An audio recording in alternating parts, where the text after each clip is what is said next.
If you love warm weather cocktails, aka patio pounders, then you're in luck because this episode is made specifically for people like you.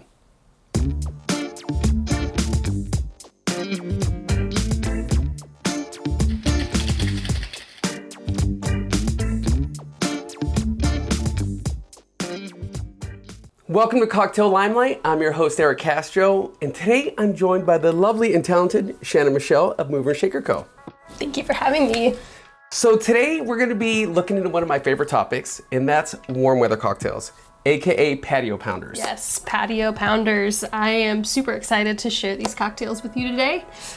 These are some cocktails that I find sell really well during those warm weather months back at home, and are also super easy to replicate at home. Which is key. Yes, it is key. So one thing I really like is the list that you sent to me. I really liked it because you have one cocktail that's served tall, on ice, you have another drink that's served up, and another one that's served as a spritz. So you kind of have a little something for all seasons. Yeah, and they're all ingredients that you can keep on hand and you can keep for a long time. You know, like everybody's got a gin that they like at home. Everybody's got a nice tequila that they like at home. At least one, I imagine, if you're watching the show. Yes, and hopefully you have at least one or two friends too that also enjoy those, so you're not drinking by yourself. Okay. You know, because it's summertime and we gotta keep those summertime vibes going off. Which one do you want to make first? Let's start with the Paloma. Okay, I love it. I love it. The Paloma has a very special place in my heart. Yes. Very tasty cocktail, combines some of my favorite ingredients, and I kind of think that the drink is perfect for people who are ready to graduate from the margarita. Yeah. Maybe something with a little bit of a twist. It's attractive too when you see it. It's served tall and long, and you can kind of sip on it for a while. You know, it's got a little bit of salt too, so it's like, you know, replenishing the electrolytes in your system for the warm weather, as we mentioned. Yeah, you need that. You need that in your life. Okay, let's go ahead and make one. Perfect. What do you do first for this? So we're gonna start with our tin, and I always start with a nice reposado tequila. 2 ounces. Look at that artistry. I've practiced a time or two. And then I like to do about 1 ounce of grapefruit juice. You got it? We've got some pink grapefruit here. You can do white grapefruit if you'd like, but pink looks better in the glass. Yeah, it gives it a better color. Oh yeah. Whoop. And then you're gonna add about 1/4 ounce or 1/2 ounce of lime juice to that. Let's do a half here because I like it tart. You got it? And then at this point, you could add a little bit of simple syrup or agave if you wanted to. I'm not a crazy, like, sweet person. I think the cocktail kind of carries itself. I'm a very, very sweet person. You can ask anybody that's not me. But this is kind of like up to you if you wanted to add a little bit. Since we did add that extra amount of lime juice in there, we'll add just like 1/4 ounce of simple to it just to brighten it up. And then from here, we're gonna add ice and shake.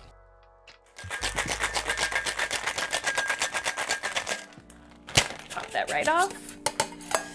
And then we're gonna grab whatever kind of tall glass that you have. We've got a little bit of kosher salt here for a rim. I like to do like a half rim. Giving somebody like option to decide to drink it with or without the salt. You don't like to be limited. Fill this up with ice.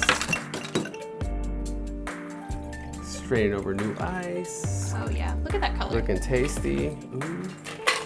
Is that a mauve? Is that a translucent mauve? A little bit. Or would it be more of a transparent pink? Transparent pink, I think, is right on there. Now I'm gonna add soda water. And remember, you want to make sure that the club soda is kept very, very chilly and very frosty. That way you don't lose all the carbonation and bubbles as soon as you open it up. Yes, carbonation is key here. And then just to garnish it, just a simple little lime wedge will do. And there you have it. Beautiful So I'm talking Paloma. about. Easy to make, you know, it's made with ingredients that you can get at your local market. I mean, you just making the simple syrup, I think, and squeezing the juice is the only hard part, Yeah. and that's about as easy as it gets. Sometimes you don't have to reinvent the wheel, because the wheel works just fine, and this will keep you rolling right on down through the night. So it's a great cocktail for the daytime, nighttime, all times of the day. I'm gonna have to give this cocktail today in court. Very tasty, very tasty. All right, so we got 1 tequila cocktail. Yes. Now we're gonna be doing something else, right? I believe we're gonna be doing a spritz. Yes, we're gonna be doing an Aperol spritz for everybody today. This is like the kind of cocktail that when you order it at a bar, automatically you're going to see everybody else at that bar order it because it just looks super appealing. And it's fizzy and it's bright and it's always got like, usually like that nice ombre color like coming down the glass. Yeah, it's a very like eye-catching cocktail. And that's what they tell you a lot of the times is that people drink with their eyes first. So to make a cocktail that looks just as good as it tastes is super, super important. And I think the Aperol Spritz does just that. All right, well, let's make one. Cool.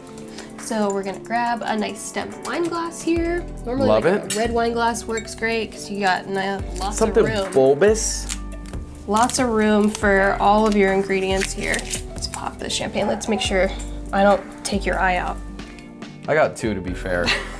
Yeah, you don't need the left one. So you're just Yes. gonna fill it up, not quite like a full glass, maybe like 2.5 ounces there. And then what I'm gonna do is I like to add my ice after this.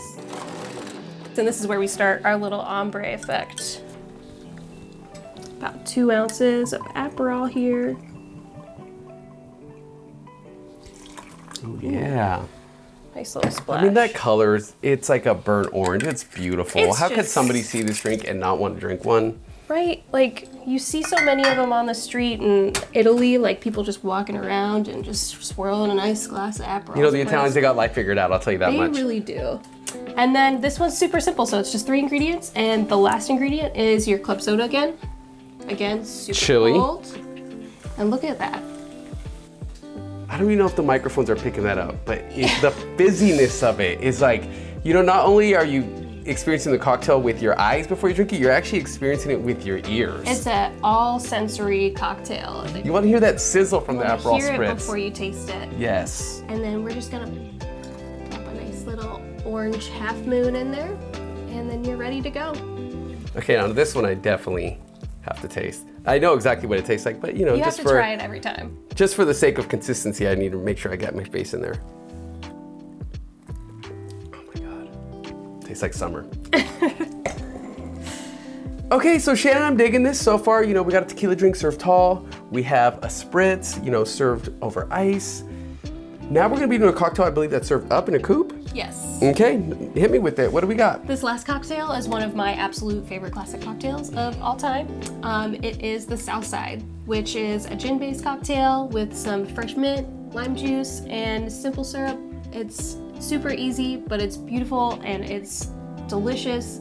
Like all of the great notes from the London Dry Gin just play really well with all of the fresh lime juice, and everything just works in this cocktail. And I'm digging that all the cocktails that you've talked about today and all the cocktails, you know, that we have on the agenda, they're all very simple to make, you know, very austere, not a lot of ingredients, but all the ingredients serves a purpose. Yeah. You know, I love it. All right, hit me with something else. Let's do it. Let's do the South Side. So we're gonna grab another tin. Do 2 ounces of this. I like to build mine similar to like a daiquiri, but with gin. You got it? So 2 ounces of your gin. You could do a little bit more if you're feeling it. Sometimes I go crazy and do 2.5 ounces. Dang, Yeah. even if it's like 47% ABV? Well, it depends. What kind Okay. of day have you had? Yeah, that's true. You know, I'm not one to judge. Yeah. I am not one to judge. Sometimes you get somebody coming in and they really need that extra little bit going. And then we're gonna do an ounce of our lime juice, fresh squeezed. Just like us. Just fresh squeezed. And then 3/4 of an ounce of our simple syrup here. And then I believe we've got some mint over here. I'm just gonna Oh, yeah. take this. And now, normally people will say to muddle your mint. I'm not a crazy big fan of muddling mint. I feel like you don't really have to, especially if you're shaking with you've like got big the right cubes. If you ice. have big cubes, all the muddling's gonna happen in the tin when you shake it. Yeah. Unless, I mean, if you're muddling, I guess like strawberry or cucumber, something that's a little bit different because it's a little more viscous, a little more hearty. But something delicate like basil or mint, yeah. Yeah, you These can ice just- cubes will do all the work. You can just toss it in there. I get to go nice little tap. Not like a smack, but like a nice little tap. You know, this show, we take great pride in spanking our mint.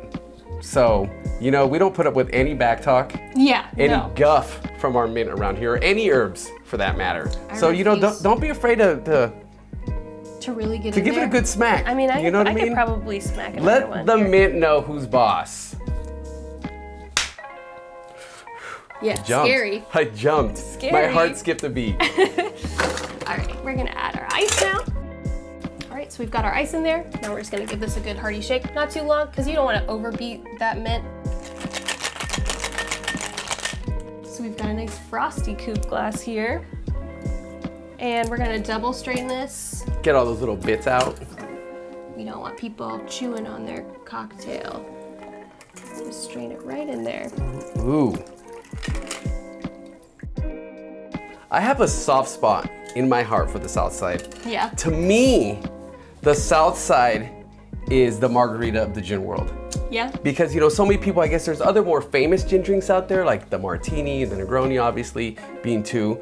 But to bring people into the world of gin and to introduce people to gin, I think there's no better drink than the South Side. And the beauty of the South Side as well is you can make this same spec you just did, do it with 3 different gins and they'll all taste completely different. And that's because the mint and the lime, I feel, interplay with the botanicals of the gin and can highlight the botanicals in a really cool and interesting way. Yeah, and I really feel like this is also a cocktail that you could get a little bit creative with. Yeah. You can add maybe a certain modifier. Ooh. Like I know at home, I like to add a little bit of green chartreuse to my South Sides. Yeah, just again to like beef it up a little bit and add more of that botanical goodness that we love about gin. You know, I love me some chartreuse. I know. You know, and with the chartreuse, with the botanicals of gin and the mint, it's like herbs upon herbs upon herbs. I love it. It's just a big party in there. And we're just gonna spank the glass now, because you want to get those you know essentials like, all over there. We're spanking the glass, we're spanking the mint, we're spanking people who come into the bar. Yeah. Provided that they're consenting, of course. Yes. You know, consent. we might even spank the viewer. If you're watching at home, you better turn around because you might be getting spanked by one of us. Ooh, that looks lovely. God damn. I love perfect. the South Side. The South Side is an absolutely exquisite cocktail.